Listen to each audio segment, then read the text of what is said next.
The way I'm going to roll it is I'm going to let the two young quarterbacks take a half, and we'll go from there. As you saw, we signed Matt Moore.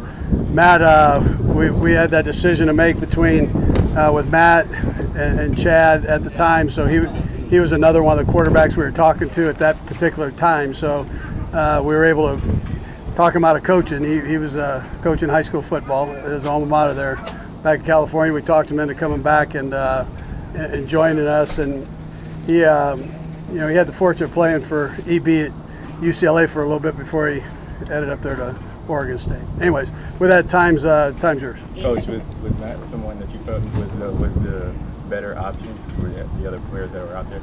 Yeah, well, he when we made the final decision with Chad, he was the other guy, so it was kind of a no-brainer. We went right to him, and pretty easy deal there. Are you surprised he didn't have a job last year? Was it ever a consideration that you would, once you learned that Chad was done, that you would go with one of your young guys as your backup? Was that ever I think they just need to keep developing. I like to have that veteran guy in there. I've always kind of done that. I've like to have either a veteran starting and then a young guy, or a young guy starting and then a veteran guy backing him up. So, this was an easy one. So what's the prognosis for Henne? I mean, is he done for the year? Yeah, we'll see. We'll see how it all works out with the surgery, and we'll take it from there. And Speaks, his surgery, is he? They're all today. So Kemp had his, and then so we'll just see how all that rolls. How's Moore doing physically? I mean, you said he was coaching high school football, hasn't played in a while. He had been throwing and working out with the kids, so he stayed in pretty good shape. He did a nice job throwing the ball out here today, and kind of getting back in the swing, getting used to the speed of these guys compared to maybe high school kids, but yeah, he's in good shape. Not much of a learning curve for him since he's been out? No, he's a pretty sharp guy. Yeah, he's got a pretty good idea. Mike met with him.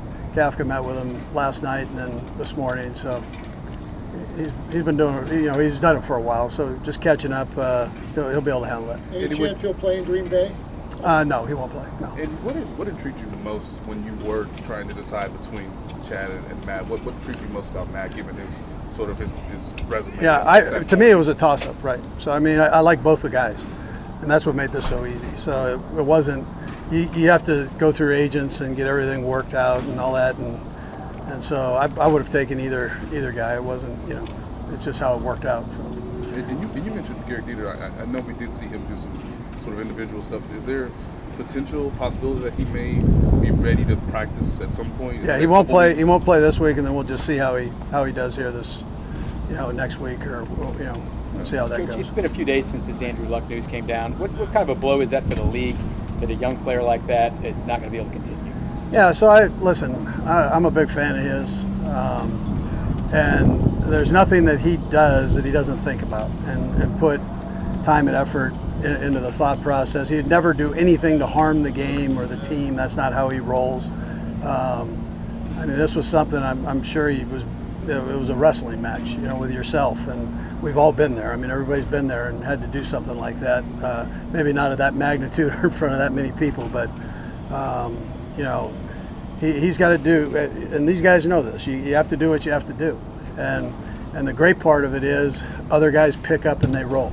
So that Chris has done a nice job of bringing good players in there, and they've got a quarterback that's a legitimate quarterback there, and that was very close with Andrew, and they'll roll. That's how this thing goes. And he was great for the league, but at the same time, it's important that he has a life after this. We all love this, but there is life after that, especially for these players, with their health. So. Yeah, have you had a chance to talk to Chris about kind of what they're going through and just how tough that is for them? Yeah, I talk to Chris all the time. So yeah, I talk to him all the time. That's a tough decision. He said that yesterday, so it's impressive. But that's how things roll in this thing. I tell you guys during camp that it's a fluid game. It's a fluid game all the way around. So you understand that part. Andy, this may be skipping ahead a little bit, but are there things that you can see yourself doing in the regular season with Pat now that you didn't think he was ready for last year? I know you're going to evolve, but that he just fundamentally wasn't ready for it last year that he is now. Well, I think you continue to add on. We didn't have to say, okay, let's back up and go back through everything one more time. That's not how you ended the season. So you could continue to build and take the next steps. And that's more than, I don't look at it quite that way. But I'm sure there is somewhere in that mix of plays and that. But I felt like we could just take off and go and maybe add some more things to the plate and see how he handled that. But I told you last year that he's an innately smart kid, and he wants to be challenged. And so, from a coaching standpoint, that's a healthy thing for you. Now you got to make sure that you balance that right for him. So.